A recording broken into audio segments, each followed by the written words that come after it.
Un acto educativo en una persona. Un acto educativo fue capaz de transformar el mundo. Un acto educativo fue capaz de transformar el mundo, señores. Es clave, clave, clave transformar el mundo donde vivimos. Clave, emocionante, divertidísimo. Y si no podemos transformar el mundo, al menos el mundo personal. Al menos el mundo personal, transformar el mundo personal. Y hacia eso es que va dirigido todo esto que yo les cuento. Pues señores, la era agrícola se acabó. Y con todos estos descubrimientos Watson inventa la máquina de vapor y crearon la era industrial. Los americanos ya habían abierto Estados Unidos y crearon la era industrial. Se creó la segunda etapa de la economía en el mundo, la era industrial, y entonces empezaron a crear fábricas. Y la esclavitud se transformó por el empleo. Entonces soltaron a los esclavos y les dijeron: liberémoslos, son libres ahora. Váyanse para la calle. Y los contratamos mediante un sueldo. Y les hacemos creer que son libres. Y así nació la segunda era. Eliminaron el empleo, eliminaron la esclavitud. Lanzaron a la gente a la calle como la libertad. Y los contrataron como empleados. Una de las cosas que cambiaron es que, recuerden que yo siempre he dicho que ser esclavo era muy bueno. Porque uno, le daban la comida, le daban techo, abrigo, chuchú, le daban cariño, porque los querían. Sí, de vez en cuando les pegaban. Pero tenían todo. Ahora miren lo que le dijeron a la gente en la era industrial: se largan a la calle, los contratamos mediante un sueldo y ustedes se lo gastan en la economía de nosotros. Se crearon el dinero, inventaron el dólar para gobernar la economía. Ellos imprimen el dólar en una máquina, hacen creer que el dólar es oficial, y uno dice: ay, hay dólar falso, el dólar bueno. No, el bueno. Falsifican dólares. Todo el dólar es falso. Todo el dólar es falso. ¿Se acuerdan que le hacían creer que el rey, que el papa era el que les decía a los reyes porque Dios ya hablaba de noche? Ahora, ¿qué nos hacen creer? Que el dólar es bueno. Nos hacen creer que el dólar tiene respaldo en la economía y que solamente la Reserva Federal tiene derecho a imprimirlo. Entonces los políticos endeudan el país en dólares falsos. Y el país endeuda a los ciudadanos con dólares falsos. Pregunta: ¿por qué la gente no se rebela? Porque no lee. Porque estamos viviendo otra vez en la Edad Media. Y esclavizaron a la gente otra vez con el dólar, con la moneda falsa. Es una moneda falsa que no tiene respaldo en la economía. Y quiero contarles una cosa, muchachos, gravísima. En este momento, cada norteamericano que nace en ese país nace con una deuda de $174.000. Cada niño que nace hoy en suelo norteamericano sale con una deuda de $174.000, $180.000. ¿Cómo la tiene que pagar? ¿Cómo la tiene que pagar? Trabajando mediante impuestos. O sea que ya nacen esclavos. Cuando ese niño tenga por ahí 18 años, la deuda más o menos es de $500.000, dice el autor. Después pasa a $1 millón. ¿Quién la tiene que pagar? El ciudadano que vive en los Estados Unidos.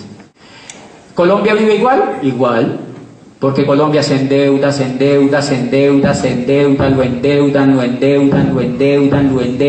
lo endeudan, se hacen amigos del Fondo Monetario Internacional, lo endeudan. ¿Y quiénes tienen que pagar eso? Los que vivimos en Colombia. ¿Cómo lo tenemos que pagar? Mediante impuestos. ¿Cuándo se acaba eso? Cuando haya una revolución. ¿Cuándo se acaba eso? Cuando haya una revolución. Pero yo prefiero no hacer ninguna otra revolución, porque yo sé, yo no soy capaz de hacer una revolución tan grande. Yo hice una personal. Me gustó más que dar el ejemplo. Me dijeron, yo conocí una oportunidad y me dijeron: si los dólares que imprimen son falsos, no se queje, apréndaselos a ganar.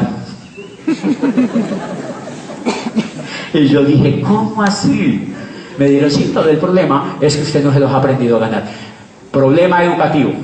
La era industrial creó también un modelo educativo para que la gente no aprendiera a ganar dólares.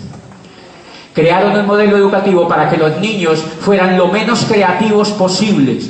lo más tapaditos posibles, lo menos soñadores posibles, lo más obedientes posibles, lo más ovejitas posible, para que nadie se rebelara. ¿Cómo lo crearon? Crearon una cosa que se llama escuela. ¿Quiénes crean las escuelas?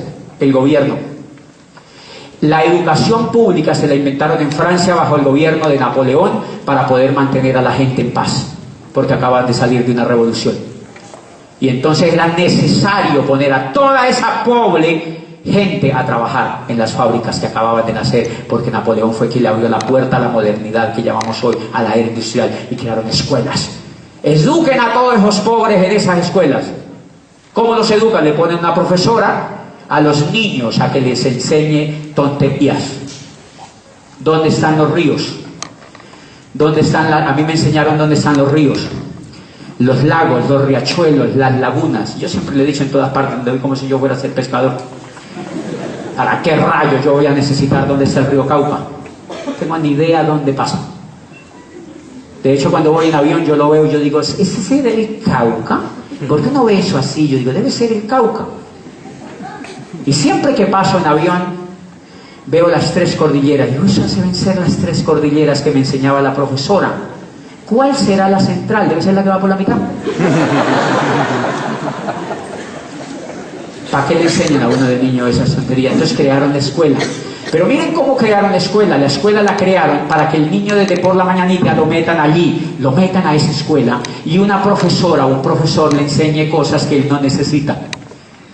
¿Qué es lo que buscan con ese niño? Obediencia, obediencia, obediencia, obediencia, obediencia. Pregunta, ¿usted se podía rebelar en la escuela? No. Lo mandaban para la casa y le mandaban una carta a su papá. Nadie se podía rebelar en la escuela. ¿Por qué no permitían que los niños se rebelaran en la escuela? Si los niños por autonomía se rebelan.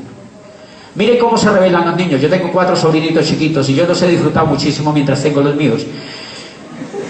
Y entonces, pues ya que los tiene otro, ¿para qué voy a tener los míos, verdad? Entonces, estaban chiquiticos y yo me pongo a hablar con ellos y yo le digo a uno de ellos que es hermoso, es hermoso, es hermoso, es chiquitico. Yo le digo, mi amor, repita conmigo, para que vean que los niños se rebelan. Yo le digo, amo a mi mamá. Dice, amo a mi mamá.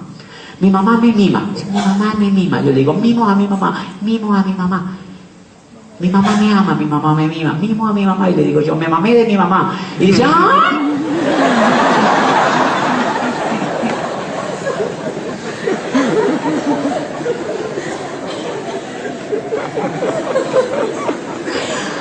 ¡Ay, qué lindo!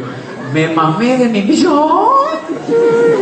Los niños se rebelan, señores, desde chiquitico, el desgraciado. Era su tío. Los niños se rebelan. ¿Por qué les enseñaron a que no se rebelen? Porque es mal negocio para la era industrial si usted se revela. Imagínate un cajero rebelado. Perdona, imagínese un cajero de la vivienda rebelado. Imagínate un gerente de una sucursal de un banco pensando. Es un crimen para un banco, es un problema el berraco para un banco que el cajero piense y que el gerente piense, porque los bancos prestan plata de la nada.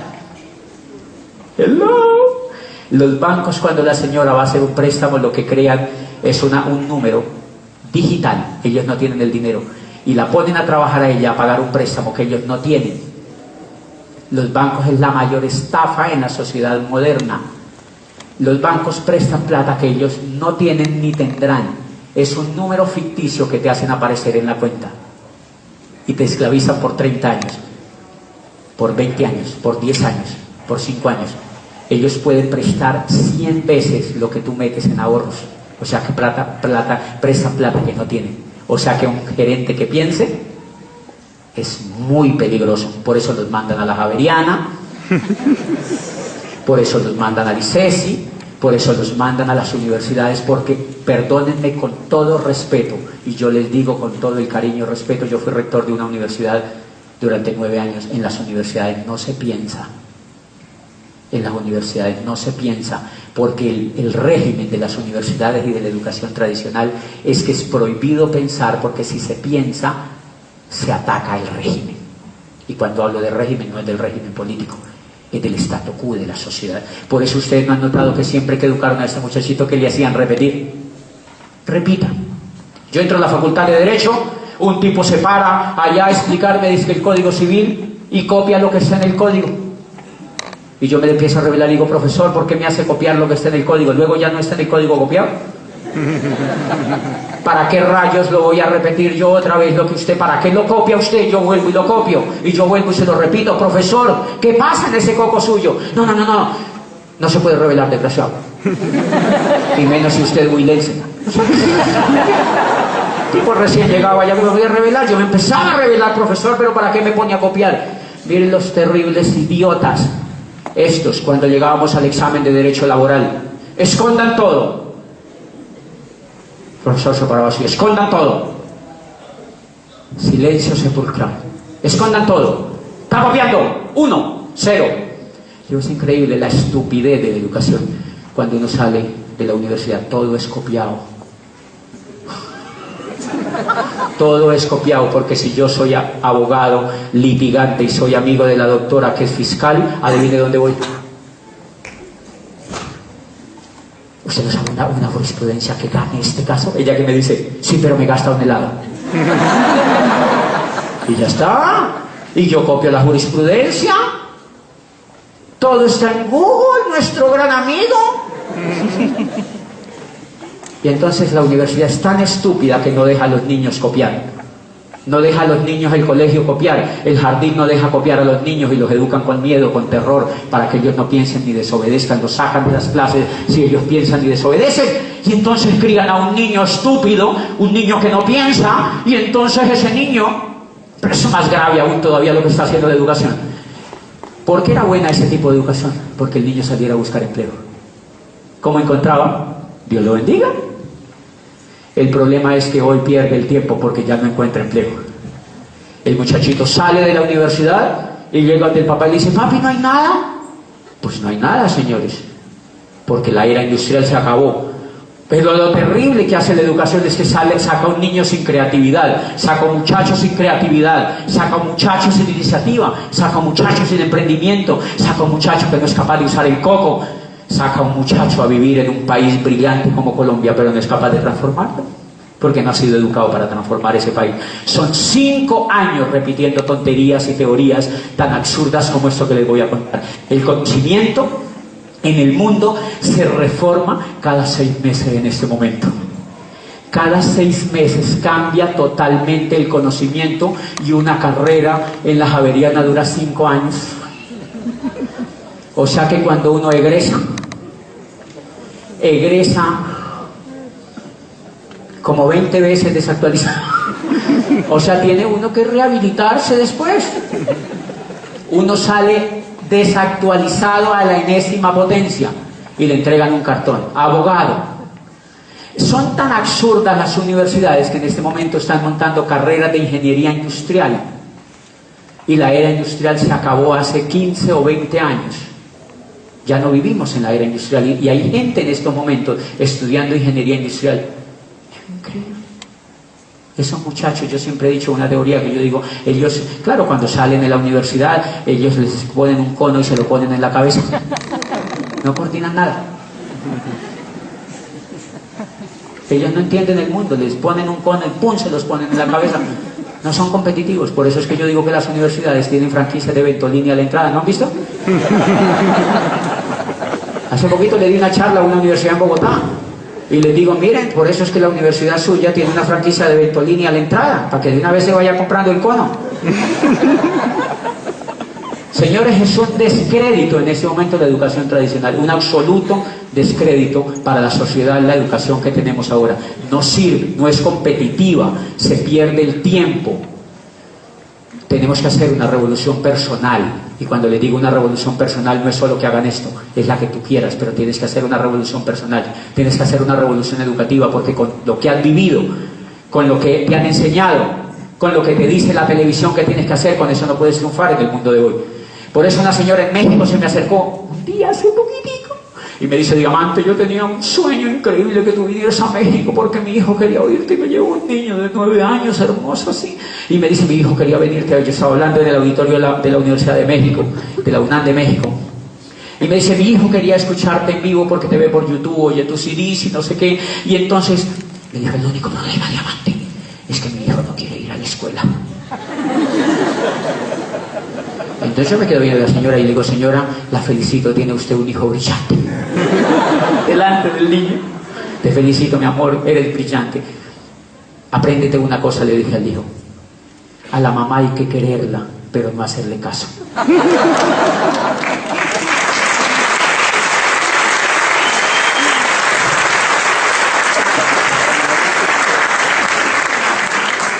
Los padres, por supuesto, están en crisis. Los padres son los que más están haciendo el ridículo hoy en día. Tienen que asumirlo. Por favor, no hagan más el ridículo con los hijos. Quédense callados. Tranquilos que los hijos van a encontrar rumbo, señores. El mundo que estamos viviendo en este momento es el mundo más apoteósico y lleno de oportunidades. Los niños, veo niños increíbles hoy en día. Vehementemente increíble buscando nuevas oportunidades. Señores, en este momento cada segundo se está haciendo un millonario en el mundo, en internet. Y uno dice que metido en la universidad. Ay, carombolo, gente muy despistada. Estamos despistados, señores. Y si me dicen que se lo sostenga alguien, yo esto no se lo sostengo a nadie. Pero es verdad. Una de las cosas que hice en la pequeña revolución que hice fue que me aburrí de ser rector de la universidad donde estaba por esos motivos. Claro que ya me iban a echar. Y me salí. Y nunca quise volver a aceptar un puesto en educación porque me parecía un adefesio, un engaño a la sociedad. Me parecía un terrible abuso con los jóvenes hacer ese tipo de cosas. Y yo felicito a los jovencitos que hay aquí sentados hoy en día, que entraron a este programa educativo, universitarios jóvenes que hicieron su carrera, que se dieron cuenta de la estafa social que fue su carrera, muchachitos que no han salido del colegio. Párense los que no han salido del colegio que están aquí. Yo sé que hay muchachitos de colegios que están aquí. Okay. Miren los chiquiticos, miren. No le hagan caso a sus papás, digan que yo soy. No hagan caso a sus papás, no le hagan caso a sus papás. Quiéranlos. Démosles un aplauso apoteósico a estos niños. Démosles un aplauso apoteósico a estos niños.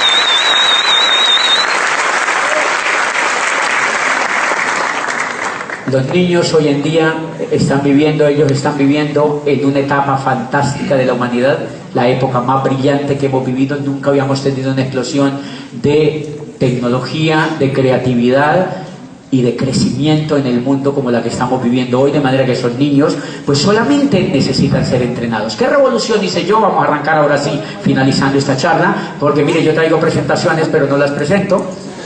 Y nada, porque pues igual no hace falta, igual este Julián no hace funcionar esto, miren. No, pues, ¿para qué rayos esto? Miren. ¿Ah? Ay, fue pucha. Para eso parece que hubiera nacido en el sur yo. ¿Cómo así? ¿Cómo? Ya le doy, ¿verdad? Ok. No, eso no. Ok. Bien, entonces arrancamos. Pues señores, todos en la vida, recuerden que en la era agrícola nos enseñaban vehículos. ¿Cuál era el vehículo en la era agrícola? Tener tierra. Pero a la gente no le enseñaban a conseguir tierra. Los únicos que tenían tierra ya eran los clérigos y los nobles. En la era industrial, el vehículo para conseguir dinero, ¿cuál fue? El empleo. El empleo fue el vehículo para conseguir dinero. Entonces le decían a la gente, estudie, y le daban un puesto. ¿Quién te da el puesto? Yo.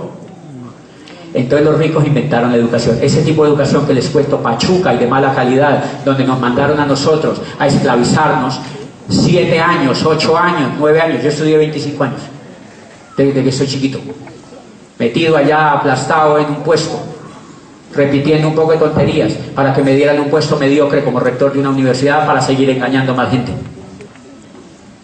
Yo viví esa experiencia, señores.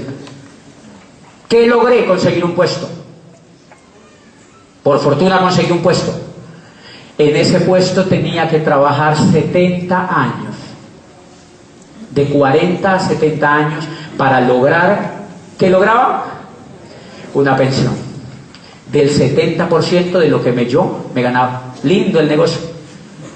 Lindo el negocio. Imagínate el triunfo para un profesional. Estudia ingeniería industrial en la Ponti para que te den un puesto, para que trabajes 40 años y después la recompensa es que te ganas el 70% de lo que te ganabas cuando trabajabas si te dejamos jubilar. Lindo el negocio.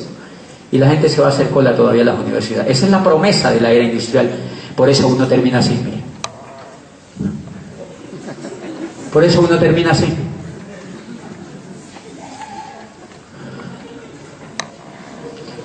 Claro, eso se llama vehículo.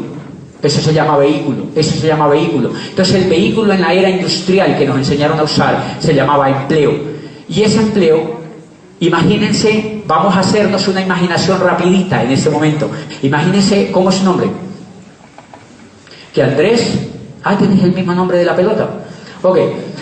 Imagínate que Andrés viviera en un pueblo del sur del Cauca, en la Bota Caucana, lejísimos, en una montaña, y vive en un pueblo de 1000 habitantes, un caserío, 500 habitantes. Y lo único que tú haces, tú vives muy retirado de ese caserío, cuando tú bajas al pueblo, tú bajas a comprar lo que necesitas en una bicicleta por una pequeña carreterita que hay. Entras a comprar el pan y lo que tú necesitas en una pequeña bicicleta. De pronto te dicen que hay una ciudad que se llama Cali, que tiene luces y que viven 3 millones de habitantes y que tiene Juanchito y todas estas cosas lindas que tiene Cali. Y tú te quieres venir para Cali. ¿En qué te dan ganas de venirte? En una bicicleta. ¿Por qué te dan ganas de venirte en una bicicleta? Porque es lo único que el coco conoce. Es lo único que el coco conoce. En la era industrial, a la mayoría, a la masa, le da ganas de hacer una carrera. ¿Por qué? Porque es lo único que conoce. Los más osados le dan ganas de montarse un negocio propio. Esa es otra bicicleta. Los empleados tienen esa bicicleta, pedalean y pedalean y pedalean y no llegan a ningún lado. Eso estaba yo era empleado, yo no le podía llegar a ningún lado porque el empleo es un vehículo que no te deja avanzar. Los únicos que avanzan en esa industria son los ricos, los dueños de las empresas. Los demás no llegan a ningún lado porque el vehículo no está hecho para avanzar. Pues bien, el segundo vehículo que la gente usa es cuando Andrés se revela y dice, no, yo voy a montar una empresa propia. Estudió en la Ponti y se va a montar una empresa propia. Entonces monta una empresa para competirle a los ricos. En la era industrial entonces él dice, yo quiero ser como McDonald's. Voy a montar una franquicia. Entonces empieza y pone un puesto de hamburguesas.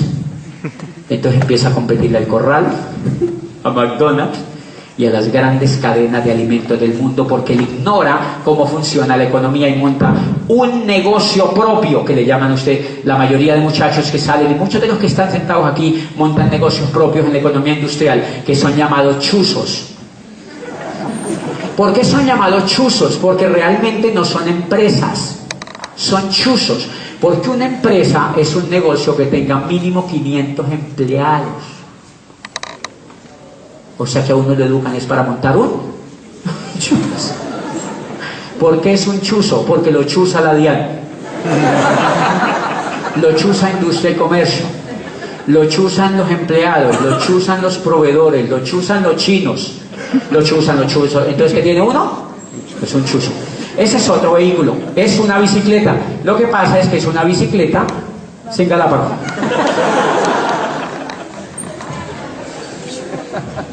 Entonces los que tienen negocios en la era industrial, negocios que dice que son propios, lo que tienen es un chuzo, es una bicicleta sin galápago. No por lo que se imaginen. No. No es por lo que se están imaginando, es porque no se pueden sentar. Ustedes tienen que pedalear parados. Por eso los que tienen negocios propios, peluquerías, talabarterías, droguerías, carnicerías, todas esas cosas, ellos pedalean parados porque ellos primero le tienen que pagar a sus empleados y después queda para ellos algo. Eso es ignorancia en la economía. ¿Por qué tienen ese tipo de negocios? Porque no saben dónde va la bolita de la economía. No han leído libros, no tienen entrenadores, no saben para dónde va la economía. Por eso, señores, si aquí hay invitados que tienen chuzos, bienvenidos. Ustedes están al porta de conocer un modelo empresarial que es la oportunidad de tener una empresa propia, no en la era industrial, sino en la era de la información. Señores, pues miren que esta era la información que yo tenía. Yo tenía dos opciones: o montarme en la misma bicicleta que yo tenía, que era el empleo, o pasar a esta bicicleta. Esta no me gusta. Qué susto. Esta bicicleta no me gusta. Entonces, ¿qué tuve que hacer? Pues yo conocí este negocio y lo que tuve que hacer fue una revolución. Una revolución. Llegaron libros a mi cabeza, llevaron CDs, me invitaron a un seminario como estos, fui a una convención y empecé a conocer gente rica que hacía esto y que tenía una empresa en la nueva economía, en internet, y yo me empecé a dejar permear e empecé a hacer una pequeña revolución. ¿Cómo se hace esa pequeña revolución?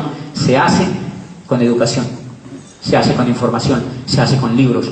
El 9 y 10 de marzo va a haber una conferencia en Cali, va a haber una convención en Cali regional, donde vienen profesores de España, de Estados Unidos, y viene uno de los 5 más grandes e impactantes del neuromarketing en el mundo.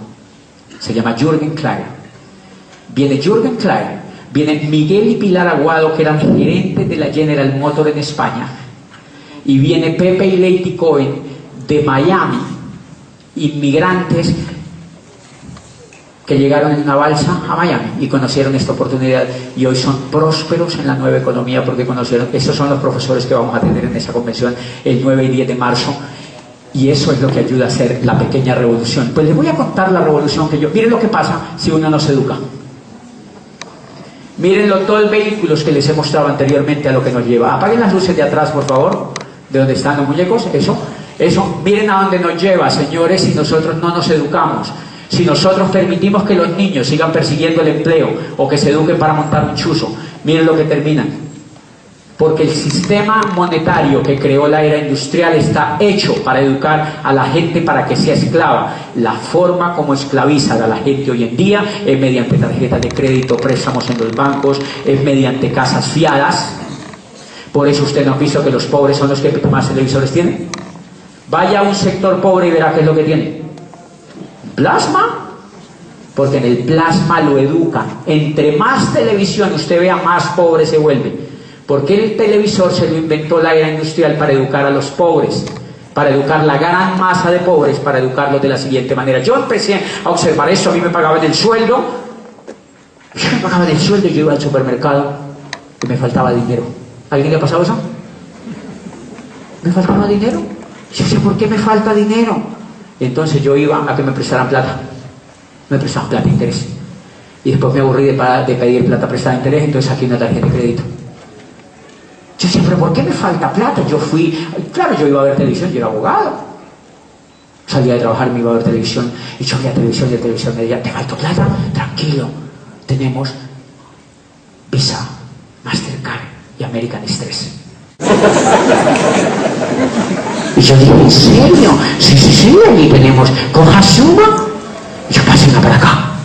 Entonces ya trabajaba para la universidad, que era de unos ricos, y ahora ya trabajaba para los dueños de una tarjeta de crédito. Por la noche iba a ver, se dan cuenta que no necesariamente los que son profesionales son iguales, unos iguales de rombolo al resto de la población, porque uno no tiene educación financiera, señor. Los economistas se la pasan viendo televisión. Miren a ver un economista que no es endeudado.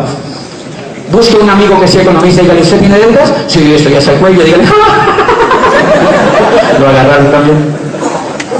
Señores, eso se llama método de esclavitud de la era industrial. Entonces yo salía y veía la televisión y ya tenía la tarjeta de crédito. Y de pronto yo soy rector de una universidad, tengo 27 años, así pipí, fifi, todo el cuento. No tenía carro. Yo no tengo carro. Un rector andando sin carro. El televisor me dice, tranquilo, se lo fiamos. Yo, sí, tenemos un Renault, acaba de salir el Renault Personalité. En esta época era increíble, era como tener un Mercedes hoy en día. Entonces, agarré el carro, fiado, 5 años, pagando cuotas. Ahora trabajaba para los ricos de la universidad, para los dueños de la tarjeta de crédito y para los que me fiaron el carro. Lindo el negocio. Yo seguía viendo televisión. Yo vivía en un apartamento arrendado. ¿De quién era el apartamento? De otros ricos. Entonces ya trabajaba para los de la tarjeta de crédito, para los ricos de la universidad, para los dueños del apartamento donde yo vivía, para los dueños de la tarjeta de crédito.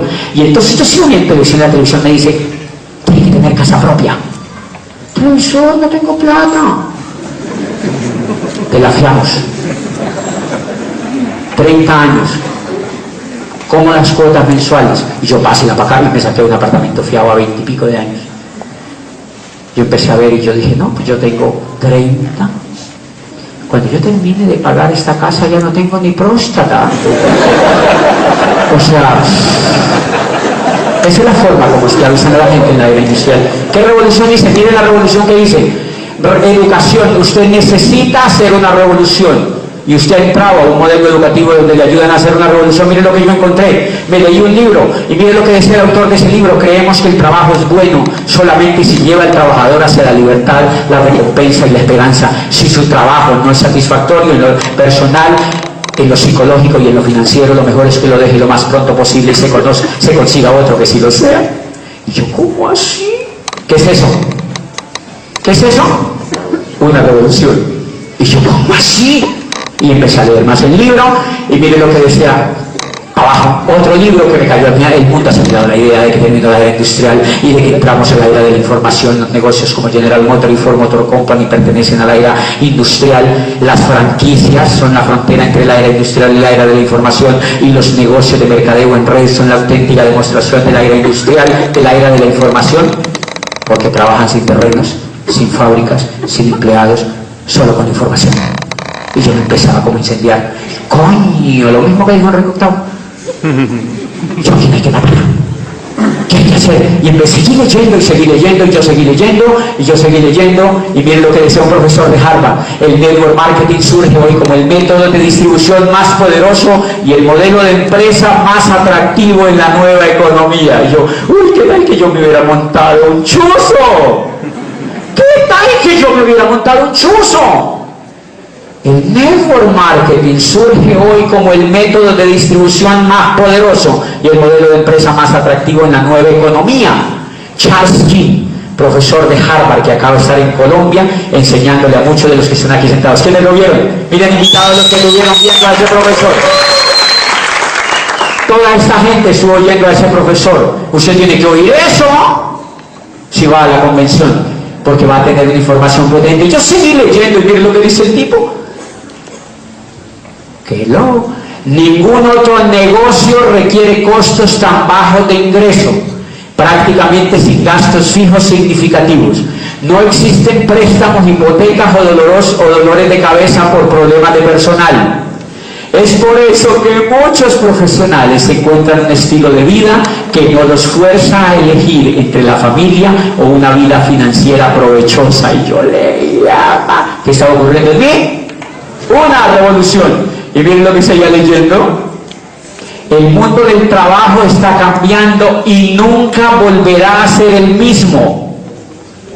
El viejo modelo en el cual cambia 40 años de su tiempo, talento y devoción a una compañía o profesión a cambio de un ingreso seguro y reconocimiento de sus pares, ha sido destruido y no será rearmado. Entonces, ¿qué me ponía a buscar allá afuera? Si tú sigues insistiendo allá afuera y si tú sigues haciendo que tus hijos sigan haciendo lo mismo que tú, estás ignorante de lo que está en el mundo vigente hoy. Por eso es necesario que hagas una revolución. Y entonces, ¿yo me empecé a emocionar o no? Yo me empecé a emocionar y yo empecé a creer en el negocio que nosotros hacemos. Yo ganaba 0 pesos en este negocio, pero ya tenía información en mi coco y yo empecé a hacer esto. Miren, mi coco empezó a hacer gimnasia. Mi coco empezó a hacer gimnasia mental, empecé a alzar pesas. Mi coco empezó a alzar pesas y dejé de leer las tonterías de libros que leía de derecho, las cosas que no me aportaban a la riqueza personal, las cosas que no me hacían libre. Todo lo que no me hacía libre lo tiré para el traste y empecé a leer sobre esa industria, a conocer ricos de esa industria y me volví duro del coco. ¿Quiénes están endureciendo el coco en esta sala? Levanten la mano. Miren, señores invitados, prendan la luz para que vean, por favor, el auditorio, los invitados. Miren la gente que está endureciendo el coco, señores, para no dejarse explotar de la era industrial, sobre todo que ya no existe, para no se quedar rezagados en una era que se acaba de acabar. Tenemos que endurecer el coco. Y entonces uno se emociona Y cuando empieza a endurecer el coco, uno se emociona. ¿Quiénes están emocionados aquí? Levanten la mano. Miren la gente que está emocionada. Y miren lo que pasa. Pero mire el efecto que pasa. Uno se emociona increíble y uno va y le cuenta el negocio a un médico. Y uno ve un negocio fantástico. ¿Quién no va a ver un negocio fantástico así? Cuando lee todos esos libros y va a convenciones, a seminarios. Y yo veo un negocio alucinante. Y se lo cuento al médico y yo veo el paraíso en mi negocio. Y miren lo que ve el médico.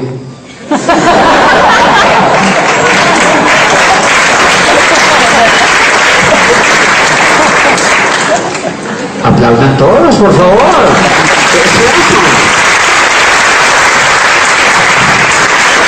¿Por qué el médico ve eso? Porque no tiene coco, señores. Porque no tiene coco. Yo esta semana he dado planes. Personalmente le he contado a gente que yo me hice libre al tercer año de estar en este negocio y que vivo como el 1% de la población colombiana en Cali, sin salir de Cali, que viajo por el mundo con esta oportunidad y que ayudo a miles de personas en el mundo y que entreno grupos de jóvenes en Chile, en Argentina, en Uruguay, en México, en Lisboa, en Madrid, en Milán y en Roma. Grupos de jóvenes universitarios que hagan una revolución. Y uno les cuenta a la gente y dice, interesante. Porque ellos lo que ven es eso.